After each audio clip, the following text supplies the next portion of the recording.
मकर संक्रांतीच्या आदल्या दिवशीचा दिवस म्हणजे भोगी. न खाये भोगी तो सदा रोगी, हे लहानपणापासून आपण ऐकत आलोय. भोगी शब्दाचा अर्थ आनंद घेणारा व उपभोगणारा.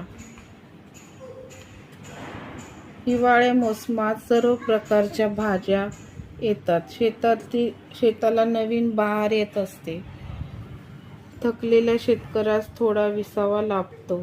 मग या काळात भोगीची भाजी आणि तिळाची भाकरी, बाजरीची असा उष्णता घेऊन शेतकरी पुन्हा वर्षभर शेतात काम करण्यास सज्ज होतात. भारतभर हा सण साजरा केला जातो. या सणाला भोगी असे म्हणतात.